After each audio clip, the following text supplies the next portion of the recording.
que eu ajudei a curar uma roseira. E isso foi muito simbólico, muito significativo pra mim. Mas você percebe que muito do que a gente busca fazer com magia e espiritualidade é modificar o que a gente acredita pra dessa forma conseguir aos poucos transformar como a gente se relaciona com o mundo. Tem as chaves da magia. Então, vou fechar com essa última pergunta. Quais são, então, as chaves da magia? Essas 3 chaves da magia, eu não coloco como sendo as 3 chaves da magia. Eu digo que são 3 chaves da magia. 3 conceitos, 3 ideias que eu acho que quando você domina e entende, isso desbloqueia muitas portas pro entendimento e pra vivência mágica. Ninguém melhor para descobrir se magia funciona ou não, se magia é uma coisa que faz sentido na sua realidade ou não, do que você.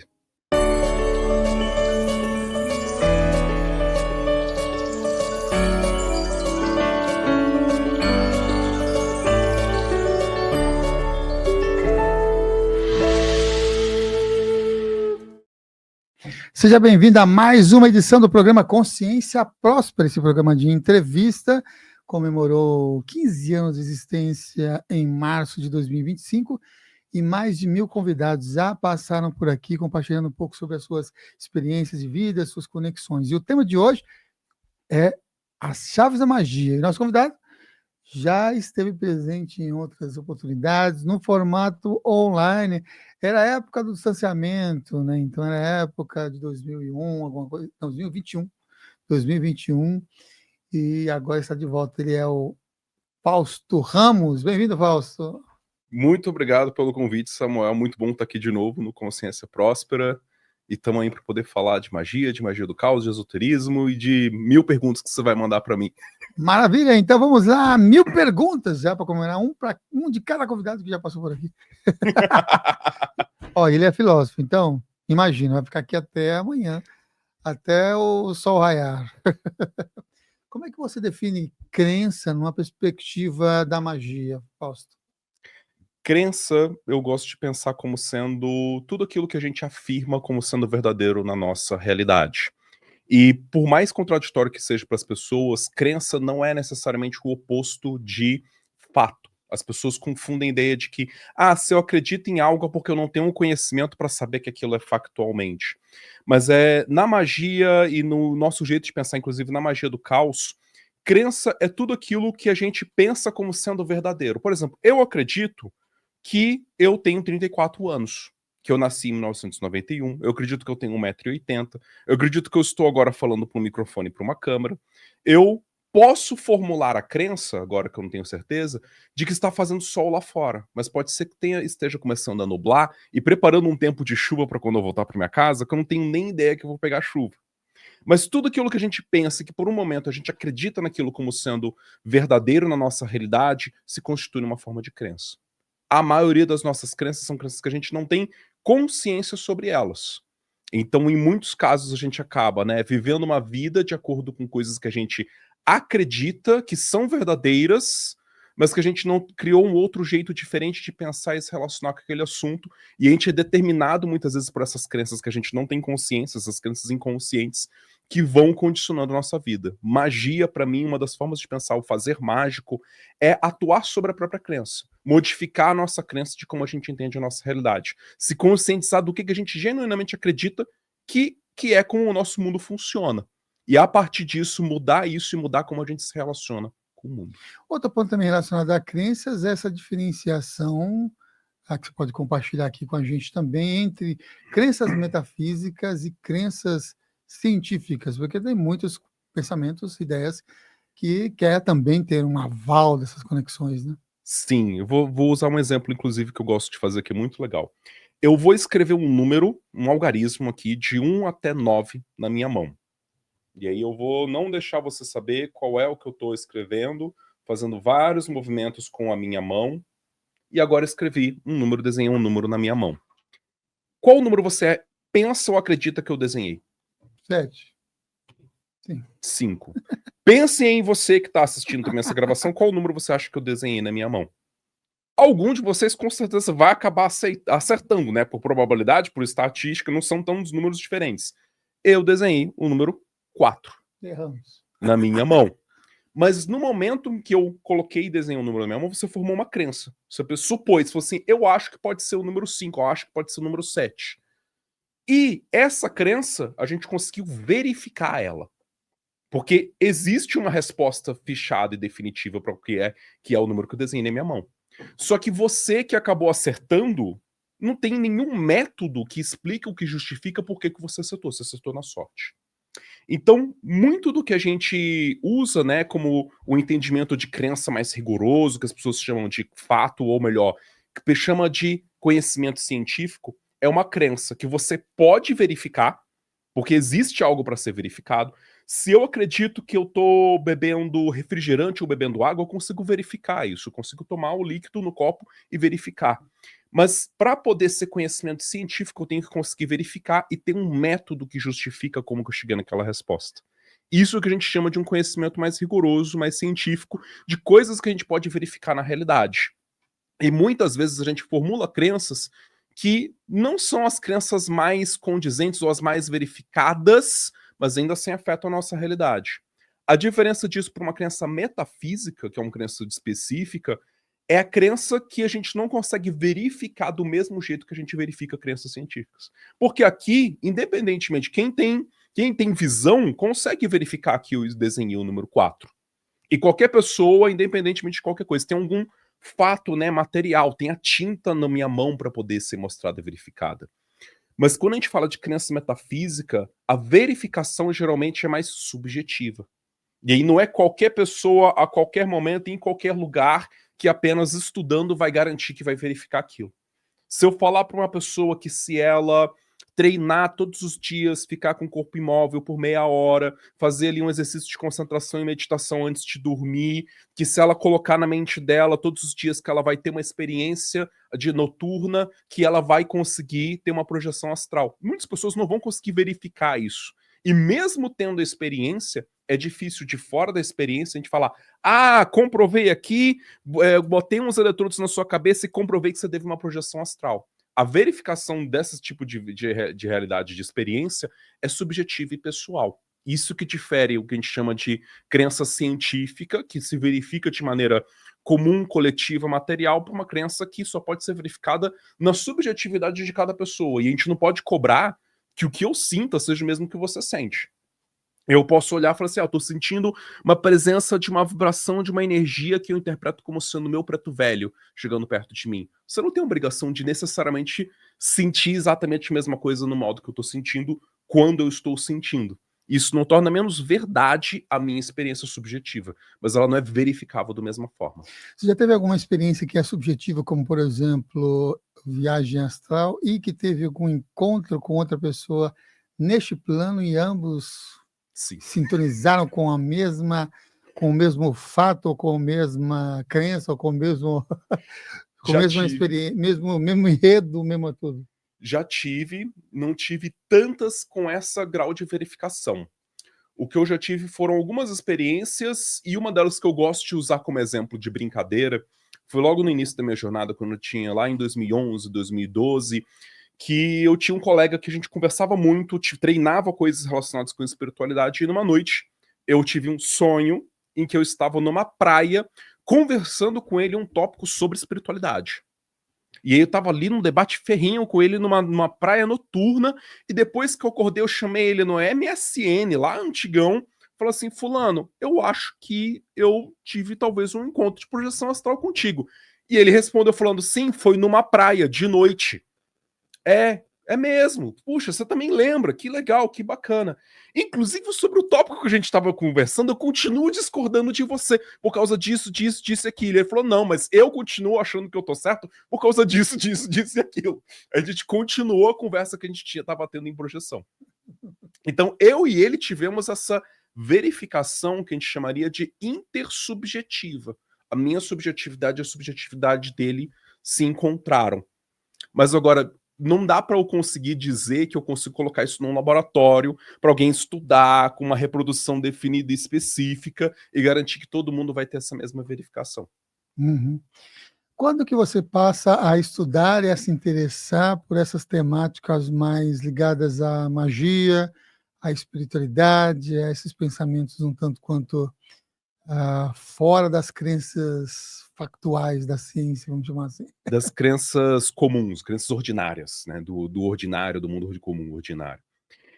Bom, eu comecei, na verdade, o meu interesse com isso começou quando eu tinha lá uns 11, 12 anos e os meus pais tinham uma TV a cabo que tinha um canal chamado Infinito. Muitas pessoas, acho que da minha geração, tiveram também acesso a esse tipo de canal que falava de temas ocultistas, esotéricos, glândula pineal, descobertas esotéricas, e aquilo atiçava muito minha curiosidade. Apesar de eu ter sido uma criança muito cética a respeito do tema da religião e religiosidade. Então eu me declarei ateu desde que eu tinha uns 9, 10 anos de idade e tinha um senso crítico muito apurado de ser cético, não acreditar em nada relacionado com isso. Só que me chamava a atenção essa coisa assim, pode ser que talvez o jeito religioso de entender o mundo não seja uma coisa que eu vejo coerência, mas pode ser que tenha alguma coisa que é do sobrenatural que a gente consegue investigar, que a gente consegue experimentar e vivenciar. E ficou naquela época esse interesse. Depois disso, com 14 anos, eu comecei a fazer parte de uma comunidade de Orkut, de pessoas que tentavam ler mensagens subliminares encriptadas na mídia para ver se tinha alguma coisa espiritual ou esotérica para ser lido naquilo. E eu era o cara que tinha tanto interesse em descobrir se tinha alguma coisa esotérica de fato nessas coisas que eles traziam para a comunidade, que eu era mestre em tentar desmascarar tudo. Então eles mandavam lá um vídeo que lançou de uma aparição alienígena. Não, pera aí, gente, olha aqui, no frame tal aparece um borrado assim, assado, claramente isso daqui é computação gráfica, a origem desse vídeo, na verdade, é para divulgar um lançamento de um filme. Eu usava de tudo para desmascarar pelo meu desejo e meu interesse de ter alguma vivência concreta e real. Até que quando eu tinha 18, 19 anos, lá para 2009, 2010, fazendo parte de comunidades para desmascarar a teoria da conspiração, eu acabei esbarrando num grupo de espiritualistas que diziam, somos espiritualistas livres, não temos uma religião definida, mas a gente tem umas experiências aqui com vibrações, com energias, com projeção astral. E eles debatiam e conversavam comigo, falaram assim, você é um cara inteligente, um cara cético, por que você não vem para nossa comunidade e experimenta com os exercícios que a gente tem para você fazer? Eu falei assim, eu não sou simplesmente uma pessoa que desacredita, eu sou o cara que desacredita porque eu quero verificar e testar. Então, com o meu ceticismo, eu peguei os exercícios que eles me passaram, de áudios do Saulo Caldeirão, para poder fazer projeção astral e aprender a fazer manipulação energética, os exercícios que eles me passavam para fazer concentrar energia na mão e fazer coisa X, coisa assado. No meu primeiro mês, eu comecei a ter minhas primeiras projeções astrais, principalmente solo, com uma mentora que me guiava na experiência de sair do corpo, de entrar e de estar no meu quarto ali, ter a experiência de eu me ver fora do corpo e ir andando pela minha casa e de repente eu saía da porta da minha casa, eu já estava transportado para algum outro lugar que eu visitava e conhecia. E também, ao longo dessa primeira fase, uma das experiências que foi muito marcantes para mim, como sendo muito cético, querendo testar e verificar tudo, que eles me ensinaram que eu conseguia concentrar nas minhas mãos uma vibração de uma cor específica, uma temperatura específica, uma frequência específica e enviar num local específico de uma pessoa. E aí estamos aqui no nosso chat de MSN, de grupo de MSN, conversando sobre assuntos aleatórios, mas eu conheço o Beltrano ali que ele tem uma sensibilidade boa. Então, mesmo que a gente não esteja falando de nada, vou pegar o rastro energético desse fulano aqui, e vou mirar nele uma energia quente, azul, no chakra solar dele, de um jeito específico, e concentrei e enviei, e do nada a pessoa vem no privado me chamar falando assim, Fausto, você me enviou uma energia azul, da temperatura quente, numa vibração X, no meu chakra específico X. Eu falei, como que você descobriu todas essas características específicas do que eu tava fazendo com você? E ainda descobriu que era eu. Ele falou assim, eu senti a energia, li a energia, fui puxar o rastro da energia e descobri que era você. E aí, nessas horas, eu fiz isso mais de uma vez, em circunstâncias diferentes, com intensidades diferentes. Depois de eu rigorosamente tentar testar muito, eu verifiquei para mim que isso aqui é uma coisa que está além do que eu já conhecia como explicação material da realidade. Algo está de diferente acontecendo que não se explica naturalmente ou normalmente com o mundo que a gente já tem conhecido com ciência. Aí isso justificou para mim eu manter e aprofundar nessa vivência, nessa busca. Na maioria das pessoas que pesquisam tem essa visão tanto quanto cética em relação aos fatos e os artefatos utilizados nos processos de magia e os acontecimentos, tem uma certa tendência bom, para mim acreditar, eu preciso ver o resultado. Uhum. E aí vira um paradoxo, porque para ter resultado em algumas práticas de magia, se pede que é preciso acreditar. Porque você pode refletir sobre essa perspectiva? Interessante. E esse é um paradoxo que eu acho muito legal de falar, porque é aquela ideia de que a nossa magia, o nosso contato com a magia, com a espiritualidade, se torna mais facilitado e mais potente quando a gente acredita em magia. E aí a gente volta lá pro tema primeiro da crença, né? Que trabalhar a crença sobre a magia passa a ser um objetivo mágico, de você ser capaz de construir para você a experiência de acreditar que a magia funciona e ela é real na sua realidade. Mas um fato curioso da crença é, a gente não modifica a nossa crença simplesmente tentando afirmar uma coisa diferente na nossa cabeça. A mudança de crença geralmente ela não é racional, ela é muito mais vivencial. Vou usar um outro exemplo de um tipo de crença para depois voltar para a crença da magia. Uma pessoa que ela acredita que ela é alguém que ela não consegue encontrar amor, que ela não consegue encontrar uma pessoa que ame ela, que se interesse por ela. Essa crença foi formada na vivência, na experiência que ela teve com o mundo, com a realidade. Muitas vezes de não ter a autoestima dela fortalecida lá na infância, de ter tido experiências de sofrer bullying na adolescência, e de ter uma dificuldade de conseguir sentir que ela tem valor e que ela é capaz de atrair e encantar as pessoas durante a vida adulta. E acaba que um acúmulo imenso de experiências faz a pessoa fixar essa crença. Um dos objetivos que a gente tem para poder modificar uma crença é sim por meio da vivência mágica, da gente fazer um ritual em que a gente experimente dentro do ritual a experiência de viver uma realidade diferente daquela e ir fortalecendo isso aos poucos. Mas se isso não se conecta com mudança de atitude, com mudança de vivência, é difícil essa nova crença se fixar. Então, um dos jeitos que eu converso com as pessoas sobre como que você melhora a sua capacidade de acreditar em magia. Primeiro, tentando verificar a magia com coisas que são muito mais simples, né?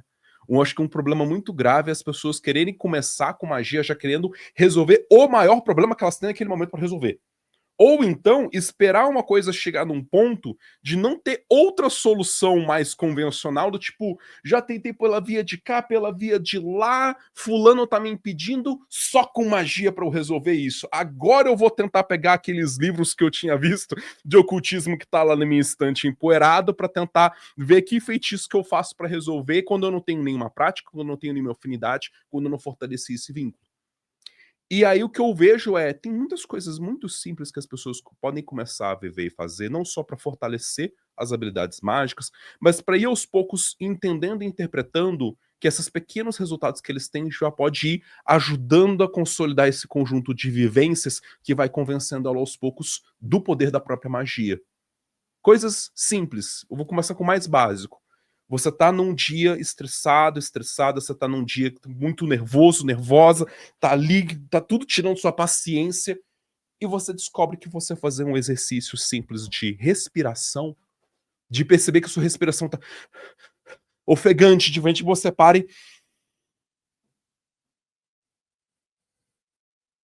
parece que não tem nada de mágico com isso.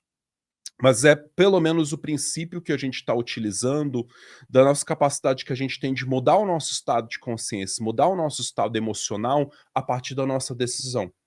E utilizando conhecimento científico sobre o quanto que moderar a respiração ajuda a ativar o sistema parasimpático do corpo, ajuda a diminuir os batimentos cardíacos, ajuda a diminuir o cortisol.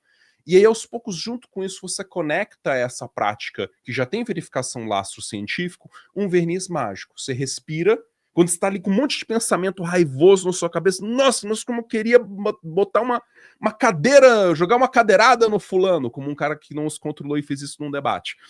E aí, você tá ali naquele estado, com aqueles pensamentos existentes na cabeça, você respira fundo, você puxa o ar pelo nariz, imaginando que esse ar tá entrando na sua cabeça e girando no seu cérebro, se misturando com esses pensamentos.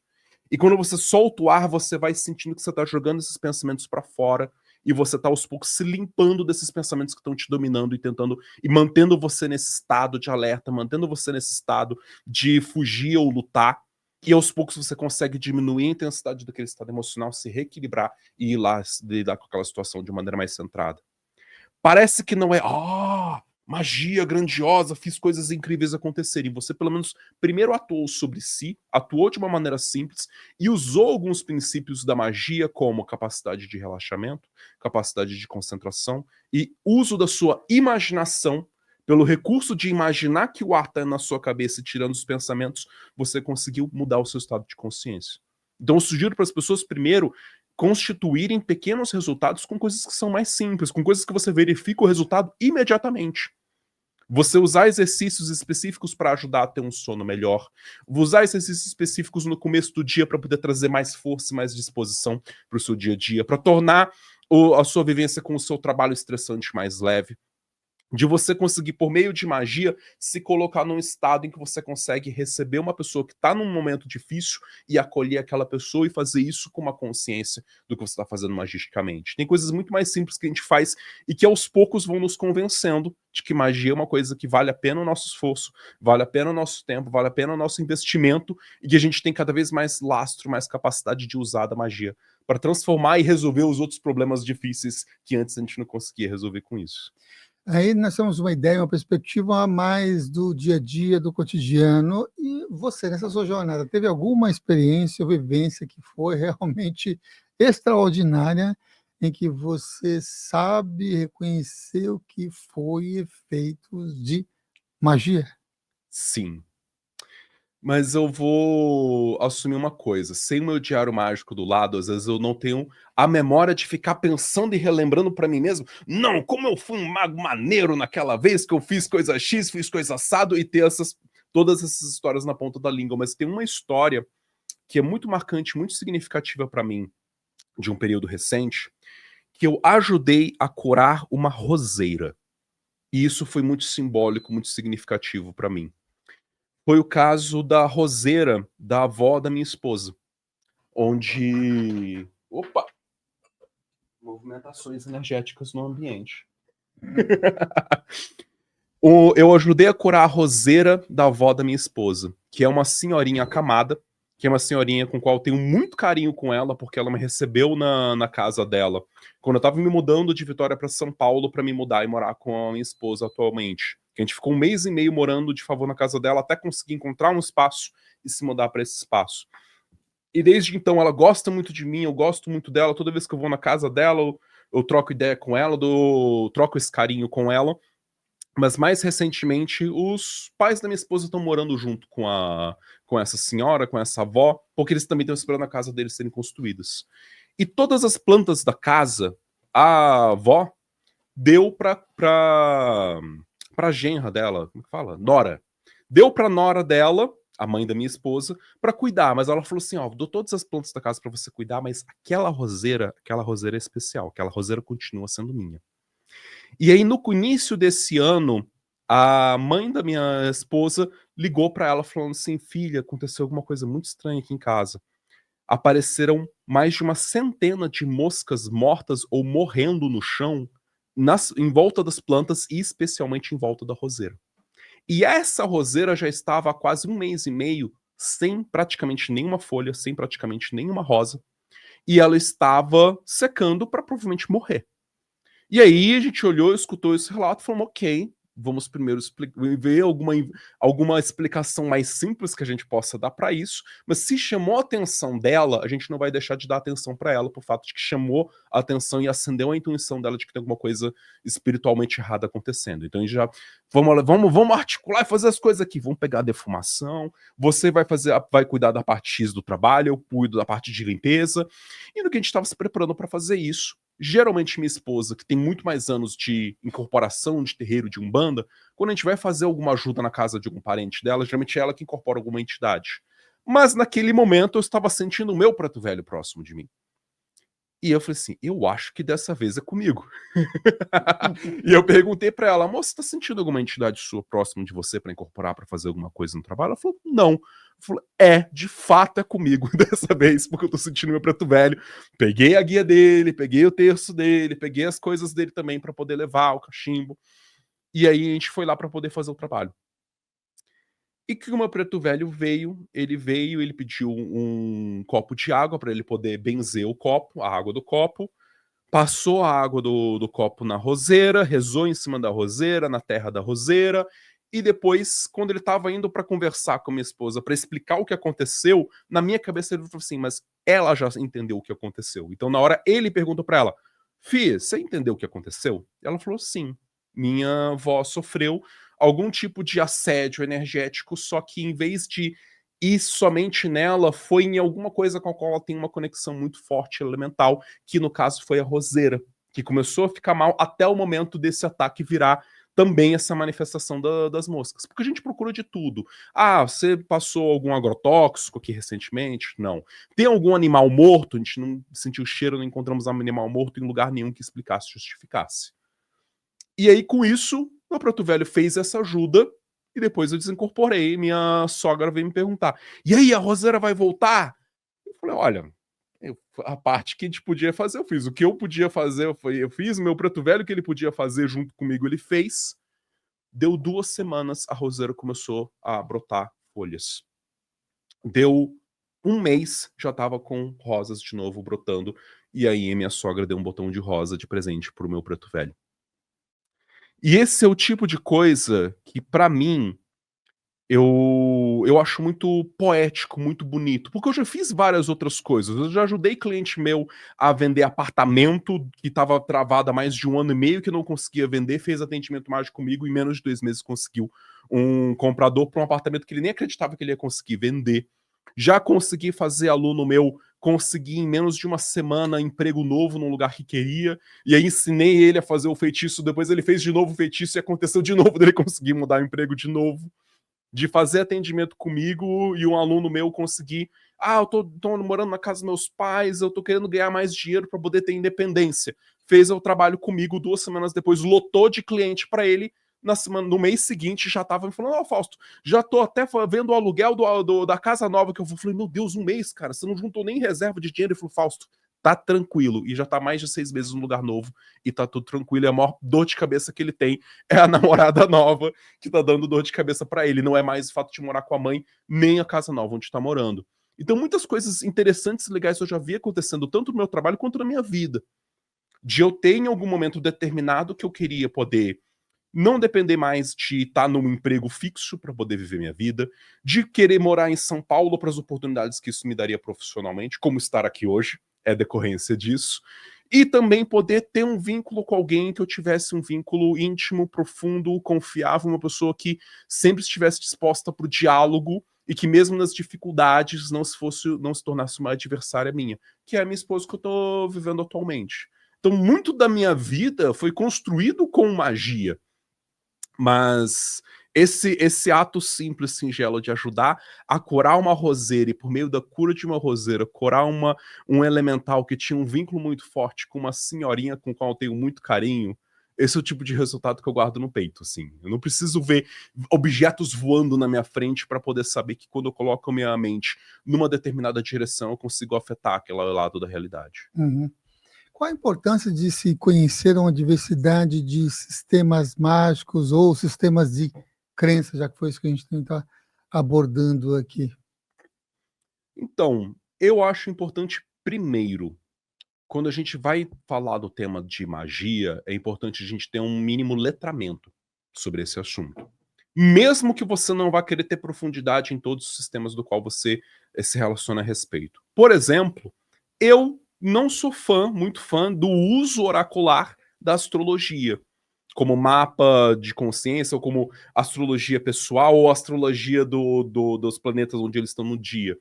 Eu não tenho afinidade com esse uso da astrologia, mas eu com certeza estudei o simbolismo astrológico, porque sem esse letramento, 50% da nossa literatura ocidental sobre o ocultismo está lacrada para mim. Porque é muito do que a gente conhece hoje como ocultismo ocidentalmente falando, usa e bebe do simbolismo astrológico, usa e bebe dos simbolismos herméticos, usa e bebe do simbolismo alquímico, usa e bebe do simbolismo cabalístico. Então, em algum momento, é importante, necessário, ter algum grau de profundidade de envolvimento com esses vários conhecimentos, senão você não vai conseguir ler autores que falam encriptadamente a partir desses símbolos, dessas ideias. Que é ler um autor como Aleister Crowley, sem ter estudado astrologia, sem ter estudado tarô, sem ter estudado cabala, você não lê, porque não dá para entender com profundidade o que esse autor está falando. Então, num primeiro momento, eu achei importante ter uma diversidade de letramentos dentro da vivência que a gente tem no cultismo ocidental. Por um outro lado, eu acho importante ter diversidade de vivências, justamente porque, principalmente do olhar da magia do caos, é importante você não se prender na ideia de que algo que você vive é o todo da verdade apenas porque o que você vive é verdadeiro. Então, é muito comum até hoje a gente ter um jeito de pensar muito monoteísta para tudo, e não é só na religiosidade, não é só na magia. É o monoteísmo de se eu estou certo sobre algum assunto, logo, automaticamente, qualquer outra forma de pensar está errada. E quando você tem contato, como eu tive com o tarô, com o hermetismo, com o Telemann, com o budismo, de ir em espaço zen budista para poder aprender o método zen de meditação, com Umbanda e com várias outras subvertentes de dentro da própria magia do caos, criar servidores, criar sigilos. Tudo isso me proporcionou a ideia de que não é porque eu estou fazendo uma coisa que funciona para mim que isso significa que é a única coisa que funciona. Para mim, a importância é muito grande nesse sentido, não só para a gente ter repertório, e também não é só para ter repertório para erudição. Ah, eu tenho aqui uma estante maravilhosa de livros, li todos os livros, sei sobre tudo. Praticou alguma coisa? Botou alguma coisa em prática? Tem vivência com essas coisas? Muitas vezes é importante ter esse cabedal de repertório, mas não ficar só na ideia de que porque você tem repertório, você já tem todo o conhecimento. O conhecimento ele se consolida com a vivência.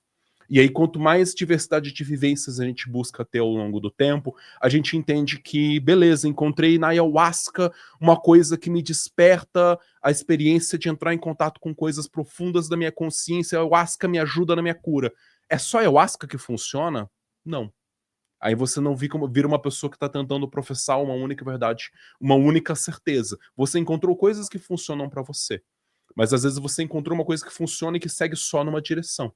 Mas se você encontra uma direção que funciona e uma segunda direção transversal que funciona, você já tem um mapa 2D. Você já tem muitas coisas diferentes para descobrir a intersecção com isso. Você adiciona uma terceira, você entra num mapa 3D de expansão da sua percepção da realidade, de expansão da sua experiência com a realidade. E na magia do caos a gente quer sempre expandir. Não é à toa que o símbolo dela é um círculo com 8 setas para as 8 direções. É como se fosse o seu universo em constante expansão para todas as direções possíveis, de vivência, de experiência, com magia ou com outros assuntos. Expandir seu gosto musical, expandir o seu gosto de literatura, expandir o seu gosto de contato com pessoas. Tudo isso também é expansão da consciência. Você já teve experiência com ayahuasca? E se sim, como é que foi essa sua experiência? Ah, fantástico. Já tive experiência com ayahuasca, já tive algumas experiências em lugares diferentes, mas tem um espaço no qual agora eu sempre vou, que é com um amigo meu que faz o trabalho de consagração, o Richard Juntenberger, que ele tem conexão com os Yawanawás. Então ele começou primeiro fazendo trabalho, recebendo na casa xamânica dele Yawanawás, que iam lá para poder fazer as cerimônias, até que ele começou a ajudar aos poucos, cada vez mais participando da condução, até que os próprios Yawas falaram para ele, cara, você agora já recebeu um conhecimento, você está agora apto, a gente te outorga para você começar também a oferecer a medicina da ayahuasca. E aí é com esse camarada, que hoje é o meu brother, inclusive ele tá na minha casa esse último domingo, me visitando, que eu faço sazonalmente ali no período de uns 6 a 7 meses uma cerimônia de ayahuasca para poder ter esse contato com essa medicina.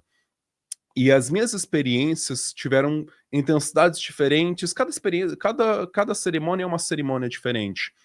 Mas me impactou muito a primeira cerimônia que eu fiz com esse meu camarada, porque foi com uma liturgia muito bem preparada, uma cerimônia muito bem conduzida, e eu tive uma experiência muito intensa de sair do meu próprio ego, com uma força com a qual eu não estava tão acostumado nas minhas experiências, sem utilização de um enteógeno e da experiência do espírito da ayahuasca junto.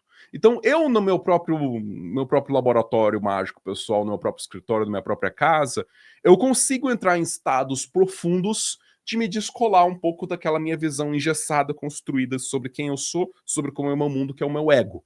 e me ver um pouco de fora, numa intensidade X, que a hora que eu decido, eu volto pro meu ego e vida comum segue.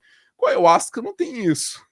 Com a ayahuasca, se você entra, o tempo que é de cerimônia de 4 horas você fica naquela experiência. Dá um certo susto, do tipo, ué, ok, entendi que eu consigo me afastar do meu ego, me olhar de um jeito um pouco, né, em terceira pessoa. Posso voltar? Não, não posso voltar ainda. Tem muita coisa para aprender com isso ainda. Então eu tive experiências de me ver como se eu fosse dois pares de olhos que estavam me vendo na minha casa a partir do olhar dos meus vizinhos e me vendo fazendo as coisas no meu cotidiano dentro de casa. De eu olhar para mim mesmo e falar, nossa, tirar, né, o esqueleto, a carcaça da minha própria fantasia, olhar e falar assim, nossa, que indivíduo besta que eu sou fazendo isso, aquilo, outro, até depois também ter a experiência de me entender com mais profundidade e reconhecer que tem coisas dentro de mim que são muito maiores do que a minha versão do Fausto que eu tô acostumado a apresentar e viver no cotidiano, no dia a dia. Uhum. Então, ayahuasca sempre é uma medicina que me leva para esse lugar de eu sempre entrar em contato de novo com a sensação minha que eu tenho, uma verdade para mim, de que eu sou muito maior do que eu tô reconhecendo que eu sou a cada momento. Existe muito mais dentro de mim, fora de mim, com o qual eu entro em contato com o mundo. Bom, então existe uma diversidade e uma profundidade de autoconhecimento que pode ser absorvido, entendido, compreendido dentro de cerimônias como essas. Agora, voltando para essa temática também das crenças, Uhum. como é que nós podemos saber se estamos, ou reconhecer, se estamos vivendo uma vida em um roteiro escrito, chancelado por a gente mesmo, ou se são apenas pela sociedade, pelos parentes ou pelos professores, pelos outros? Como é Uhum. que a gente consegue ter uma clareza de que eu não estou sendo apenas Marionetes. marionetes nessa experiência imaginária? Então, meu primeiro ponto sobre isso é ter consciências que a gente sempre tem alguma corda puxando a gente.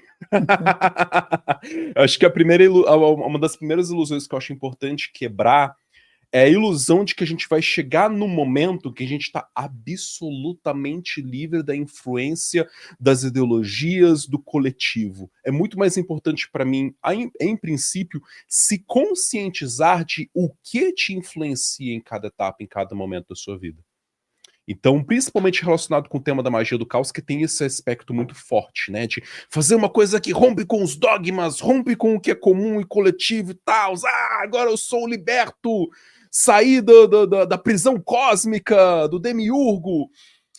Quando para mim tem muito mais a ver, primeiro, com se conscientizar do condicionamento do qual a gente passou ao longo de toda a nossa vida.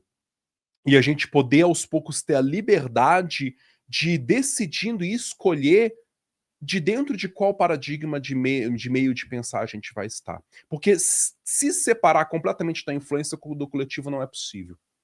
Vamos ser sinceros sobre uma coisa que eu acho muito importante ressaltar sobre isso. A nossa língua, o idioma que a gente usa para falar e para pensar é coletivo. O meu corpo foi coletivamente construído a partir de toda a minha ancestralidade biológica. Não só dos meus pais, dos meus avós, dos ancestrais anteriores, mas também dos ancestrais animais de milênios, de milhões de anos. Também do fato de que a própria matéria que compõe o meu corpo esteve no corpo de outros entes biológicos, de outros animais, de outros seres vivos, antes de estar no meu corpo. E isso não é só a partir do meu momento do nascimento. Enquanto eu estou vivendo, minha matéria biológica está sendo renovada. Aquilo que eu utilizo, né, como ferramenta, como instrumento para o trabalho também não é uma coisa que é individual. Não é porque a gente compra uma câmera que a câmera é nossa individualmente, mas ela é o resultado de toda uma jornada de uma consciência coletiva construindo conhecimento que permite hoje eu estar aqui contigo, mas todas as outras pessoas que estão nos assistindo estarem nas suas próprias casas e vendo a gente numa tela que também foi resultado de milhares de pessoas trabalhando mentes coletivamente, juntando para poder criar toda essa tecnologia que proporciona a nossa vida. Ninguém vive separado e ninguém pensa isoladamente. Quem acha essa ilusão de não, me tornei um pensador livre, ninguém influencia como eu penso. Eu acho que essa é a primeira ilusão que tem que ser quebrada. A gente vive em coletivo. Eu gosto muito quando sempre que eu posso apontar e mostrar com quem eu penso e não que eu penso sozinho. Eu penso junto com o Robert Anton Wilson, um excelente autor. Eu penso junto com Viviane Mosé, uma filósofa capixaba da minha terra, que faz um trabalho maravilhoso e incrível de interpretação do Nietzsche. Eu penso junto com Edgar Morin, que é outro teórico maravilhoso da teoria da complexidade, que revolucionou nosso entendimento do que é conhecimento, do que é epistemologia. Não é sobre tentar ser separado de tudo, mas é se influenciar com consciência. Ter consciência sobre qual é o filtro de realidade que a gente está utilizando e não acreditar que a gente vai, em algum momento, se libertar de qualquer coisa que seja esses fiozinhos da sociedade. Bom, temos aí também um outro compromisso convencional de que para você estar vivendo por aqui, você deve ter ou oferecer algum tipo de troca, e o sistema de troca que a gente utiliza aqui é monetário. Então, boletos parece que são processos de materialização constante na vida de quem reencarna por aqui ou quem está aqui em um corpo. Então, tem essa conexão. E o outro ponto também ligado a isso que você está trazendo é que para algumas linhas de pensamento, a pessoa até sabe que precisa ter um desejo para que aquilo se manifeste. Mas às vezes ele está na correria tamanha, que as atividades vai consumindo nos projetos, no que ele precisa para pagar lá os boletos, e acaba não colocando aquele desejo mágico, vamos chamar assim, né? Em voga, como você fez, que você falou que você se organizou todo para poder viver a vida com a escola e não ser CLT, que você comentou, né? De CLT. Então, qual é a dica que você poderia dar? Primeiro, como é que você define desejo? E qual a dica que você poderia dar para as pessoas que querem sair dessa corrida dos ratos, vamos chamar assim, e viver uma vida assim mais harmoniosa com o que ele quer manifestar? Uau! Esse é um projeto de vida, assim, para cada pessoa. Eu vou dar algumas ideias de como trabalhar e se relacionar com isso. Primeiro, a gente não tem muita consciência, né, do que é desejo, porque desejo é uma palavra que tem muitos jeitos diferentes de falar e de interpretar. Algumas pessoas falam de desejo como aquilo que a gente sente falta e que, portanto, coloca a gente em buscar aquilo que a gente está sentindo falta em nós. Outras, inclusive correntes de psicanálise, interpretam o desejo como excesso. Como a gente está aqui, tá tudo ok, tá tudo bem, mas de repente vem de dentro de mim uma vontade de botar energia para alguma direção que eu não sei que direção que é, e aí se formula uma direção para essa energia, que é o nosso desejo, que é essa coisa que a gente busca concretizar e realizar e satisfazer em nós. Desejo, né, na magia, pelo menos, a partir que eu gosto da filosofia de Telemann, fala sobre desejo como justamente aquilo que emerge como uma coisa que a gente deseja fazer, que a gente quer fazer, mas é um querer que ele morre na concretização daquilo. Então, eu tô com sede agora. O que eu preciso para poder satisfazer esse meu desejo? Eu preciso primeiro lembrar de tirar a tampinha, senão ela cai no copo. Colocar um pouco de água do meu copo, que ainda tô com sede, que eu tô falando muito. E aí, agora que eu coloquei a água no copo, a intensidade do desejo aumenta, não só porque quanto mais eu postergo realizar ele, mais intenso ele fica dentro de mim, mas também porque eu estou prestes a conseguir concretizar o desejo. Morreu. Toda a energia que eu coloquei de dentro de mim, né? Mobilizei o meu corpo para poder fazer isso, mobilizei minha atenção, minha concentração, gastei energia do meu corpo, do meu movimento para poder conseguir realizar esse desejo. Mas na concretização dele, ele é uma coisa que geralmente se apaga e depois, aos poucos, o meu corpo vai criando outros pontos de tensão, outros desejos. Talvez daqui a 1 hora e pouco eu vou começar a sentir um desejo muito forte de ir no banheiro, de tanta água que eu tô bebendo para poder dar conta de falar. Desejo, a gente convenciona chamar disso. Essas coisas que emergem como uma tensão, algo que nos impulsiona para alguma direção de alguma coisa, e que pode tanto ser uma coisa que a gente vê facilidade para ir lá e concretizar, se eu sentir vontade de escrever, eu tenho a caneta e já tenho o papel, ou então alguma coisa que, porque eu não consigo realizar naquele momento, eu acabo meio que empurrando esse desejo para baixo, falando assim, isso aqui é um desejo que eu não consigo realizar agora. e essa energia que eu tinha para poder desprender, soltar na realização do desejo, se torna uma energia aprisionada. E nós, infelizmente, temos muito mais desejos com energias aprisionadas dentro de nós do que desejos que a gente tem facilidade para só querer ir lá e fazer. E por conta disso, essa mesma energia, né, em algumas vertentes, se relaciona com a nossa própria energia que a gente tem para fazer as coisas. Então eu tenho uma limite de energia do meu cotidiano, do meu dia a dia, para colocar coisas em ação, para colocar coisas em prática. Eu não consigo fazer a faxina da casa e no mesmo dia decidir reorganizar a minha estante de livros, porque eu já vou estar exausto, cansado de toda a energia física e mental que eu desprendi para poder fazer a faxina da casa. Pelo menos eu não consigo. Depois de fazer uma faxina pesada, eu quero sentar no sofá e assistir alguma série e relaxar minha cabeça.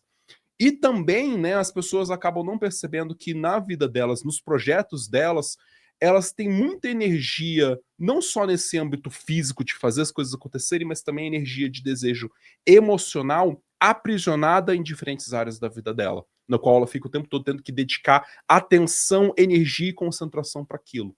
Como tem que dedicar energia para a família, tem que dedicar muita energia para o trabalho, tem que dedicar muita energia em tentar pensar em fontes de renda alternativa, tem que dedicar muita energia para o cônjuge da pessoa, e isso acaba fazendo com que ela nunca tenha lastro, espaço dessa energia desejante dentro dela para colocar na direção de alguma coisa nova ou diferente que ela queira realizar.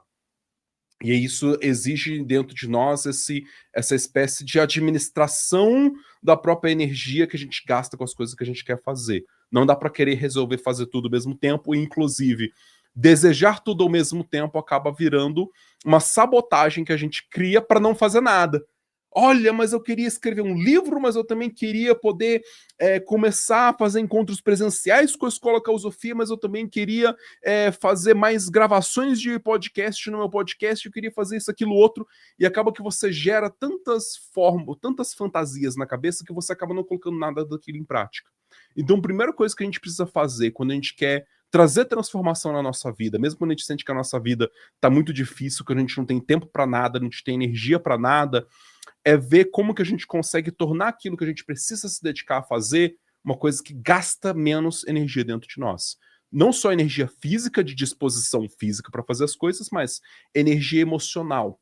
O quanto que muitas pessoas, por ter um trabalho que ela sempre lida com o trabalho de uma maneira estressante, vai lá para trabalhar no escritório e sempre se irrita com o chefe, sempre se irrita com as pessoas ao redor. Ai, fulano é incompetente. Ai, mas como eu me desgasto com Beltrano nas reuniões. Quando você consegue diminuir o desgaste emocional que isso causa em você, você diminui esse gasto energético. Se você diminui o tempo que você gasta pensando sobre essas coisas, sobre esses assuntos, fora daquele ambiente, é levar o trabalho para dentro de casa e ficar remoendo e pensando sobre o tema do trabalho, pensando e remoendo desesperadamente sobre o tema do dinheiro, de que eu quero fazer dinheiro com alguma outra coisa, mas eu não consigo me dedicar, não consigo me organizar para estudar uma coisa diferente para poder mudar minha carreira. E você gasta tanto esforço pensando sobre aquilo que você gasta menos energia conseguindo de fato fazer qualquer coisa sobre aquilo. Então o primeiro manejo é diminuir o quanto que a gente desperdiça energia. E às vezes, em algum momento, inclusive, cortar de dentro de si, deixar morrer alguns daqueles vários projetos que a gente fica sempre fantasiando quando a gente deita na cama para dormir, né? Que a pessoa deita na cama e fica, ai, mas como eu gostaria de estar morando numa casa X, sabe? Ah, como eu gostaria de estar voltando para minha pós-graduação, que eu larguei isso, aquilo outro. Ah, mas eu queria muito voltar a praticar tênis, como seria voltar a praticar tênis? Quando a gente não percebe que esses projetos não realizados se tornam também pontos de escoamento dessa mesma energia de disposição mental, emocional e física para fazer as coisas. Então, manejo de reduzir o gasto para depois a gente perceber que muito do que a gente quer fazer como projeto são coisas que, por falta da gente investir energia de um jeito inteligente, a gente não consegue botar em prática. Quando eu me mudei de Vitória para São Paulo, tive que fazer tudo uma logística. Toda uma logística financeira junto com a namorada que eu tinha à distância, ela aqui em São Paulo, lá em Vitória, para também a logística de como que vai ser a mudança, quanto que a gente vai gastar, qual que é a nossa faixa financeira para a gente poder alugar algum espaço para poder morar, como que vai ser o manejo das contas depois que a gente se mudar, pesquisa nas várias imobiliárias, tudo isso gasta muita energia.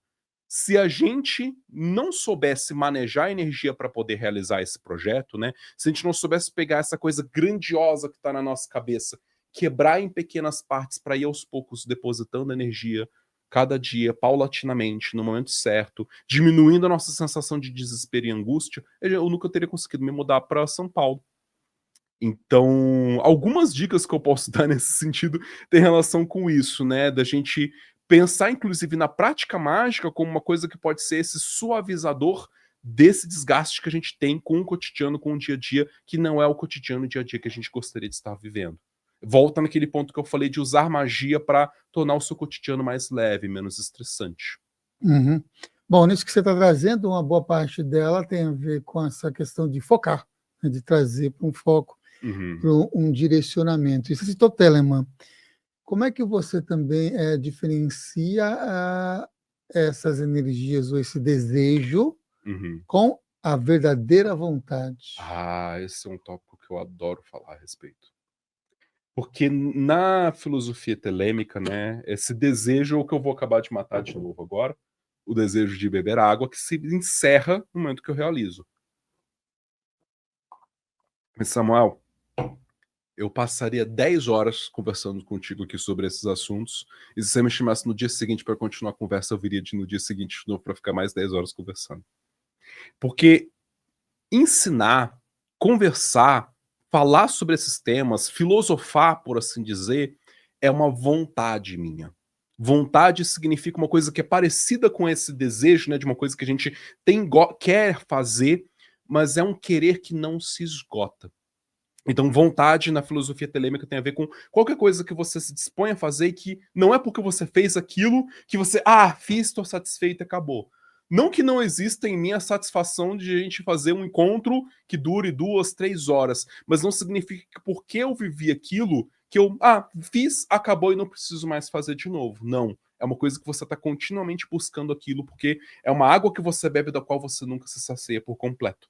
Mesmo que a cada bebida que você tem, você saboreie ou aquela bebida que você está bebendo naquele momento. E a verdadeira vontade é um dos temas muito interessantes, porque eu tenho um jeito muito particular de pensar a verdadeira vontade, até mesmo em relação à telema convencional. Porque ele dá alguns critérios para você entender o que seria essa verdadeira vontade. O primeiro desses critérios eu vou colocar como sendo o critério da paz. Não vou colocar na ordem, mas um dos critérios que se fala sobre realizar a sua vontade em paz. Que aquilo que você vai chamar de verdadeira vontade não pode te colocar em conflito, em choque com a verdadeira vontade de outras pessoas. E não pode ser uma verdadeira vontade que impeça as outras pessoas de realizarem a verdadeira vontade dela. Então, esse lado, né, de realizar em paz significa encontrar as coisas que você faz e que não te coloca em choque com o mundo. Não significa que vai ser suave e simples no momento que você decidir fazer aquilo que você sente que é a sua vontade, que você não vai encontrar dificuldades, que você não vai encontrar conflitos. Inclusive, tem uma frase muito legal do Crowley que é: quando você está realizando sua verdadeira vontade, não há ninguém que te diga não. Não é porque o mundo se desvela e todas as oportunidades aparecem na sua frente como uma estrada real, um tapete vermelho. É porque você encontra naquilo uma coisa que você faz com tanto vontade, com tanta convicção, com tanta satisfação, que aquilo brilha dentro de você com tanta intensidade, que não existe não que te barre no que você quer fazer. Que não existe dificuldade que te impeça de chegar até o final, de concluir e viver mais daquela sua verdadeira vontade. Outro aspecto é você fazer uma coisa que você faz independentemente de o que você ganha ou não com aquilo. É uma coisa que é desembaraçado de propósito, que é a ideia de que não interessa para mim, nossa, vou ganhar muitos seguidores se eu aparecer aqui no Consciência Próspera. Pode ser que isso seja sim ou não uma consequência. O mais importante para mim é a experiência de estar realizando e fazendo aquilo que me agrada fazer, dialogar, conversar e ensinar as pessoas. Isso por si já concretiza, já é a realização da minha vontade nesse sentido. E o terceiro, a coisa que é a mais polêmica, na minha opinião, é que eles falam que a verdadeira vontade é única. Ou seja, seria a ideia de que existe apenas uma coisa que você faz e que concretiza a sua verdadeira vontade. Eu tenho um olhar um pouquinho diferente. Eu interpreto isso como a sua verdadeira vontade é unívoca. que significa enquanto você faz essa verdadeira vontade, enquanto você desempenha aquela ação que é a sua verdadeira vontade, não tem mais nada na sua consciência. Você não faz aquilo pensando nos boletos para pagar. Você não faz aquilo pensando que eu ainda tenho que depois ir no banco resolver assunto X e assado. Você não faz aquilo pensando no próximo episódio que vai lançar da sua série. Você é completamente preenchido por aquela ação enquanto você desempenha ela. Você é por inteiro aquela coisa que você faz.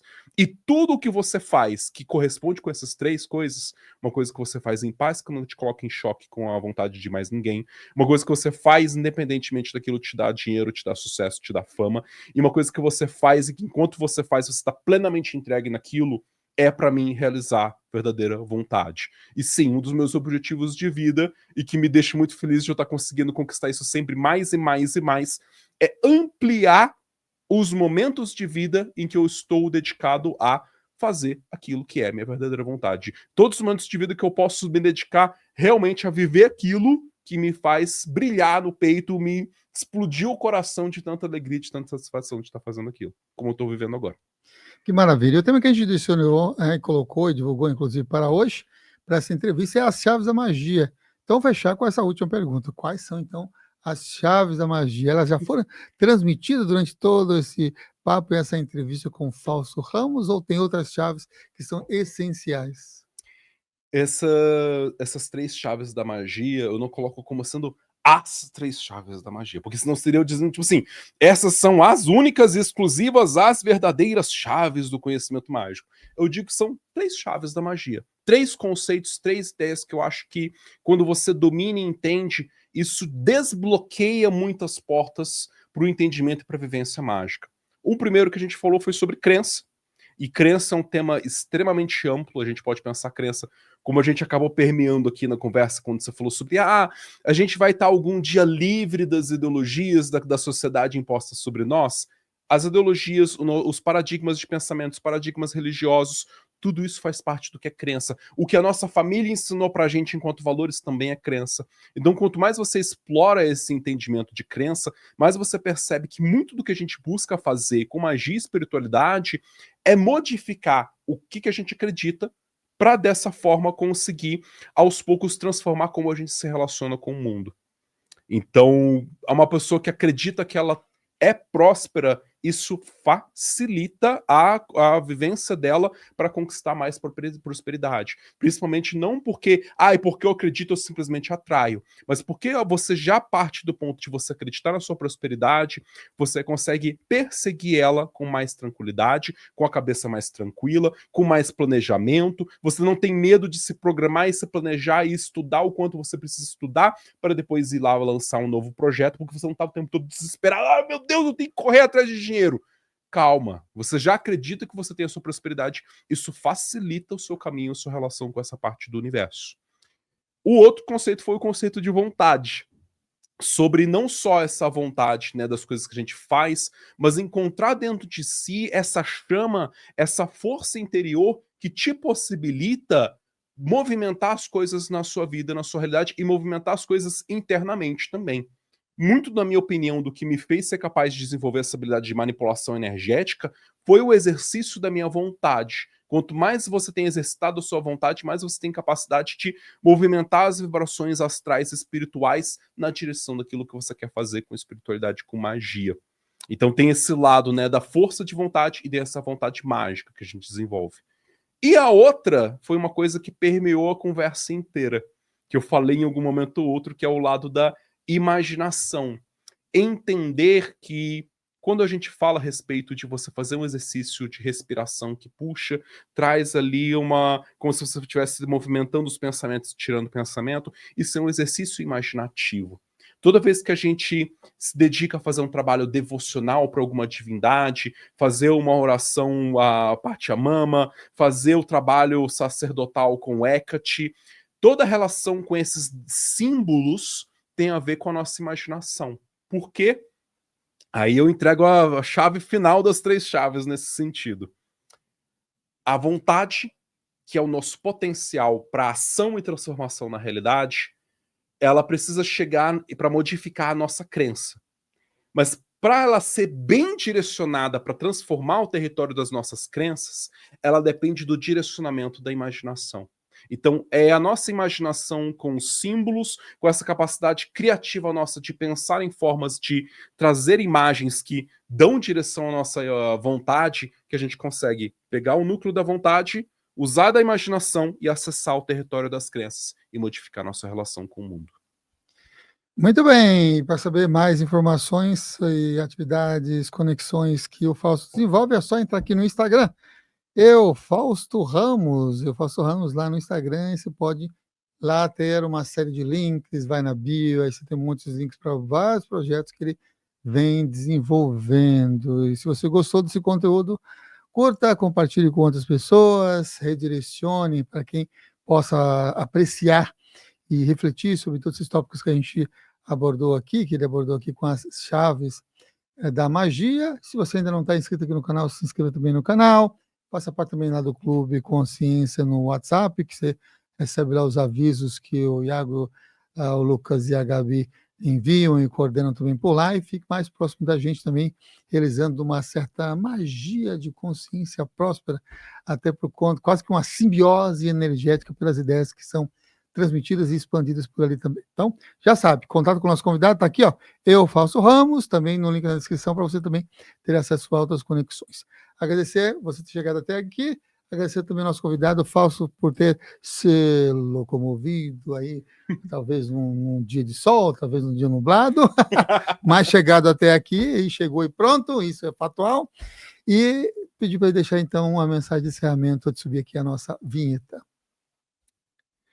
Ninguém melhor para descobrir se magia funciona ou não, se magia é uma coisa que faz sentido na sua realidade ou não, do que você. Então, eu dou essa mensagem para as pessoas de não necessariamente delegarem para outra pessoa, para uma autoridade, para mim ou para o Samuel, dizer se você serve ou não para a experiência com a magia. Mas decidir isso, decidir se você quer voluntariamente se entregar para essa prática, para essa vivência, a partir da sua própria vivência com o mundo, a partir da sua própria vivência com o seu universo imaginativo, onírico, simbólico. É você que tem o poder de decidir se você quer ou não essa experiência para si.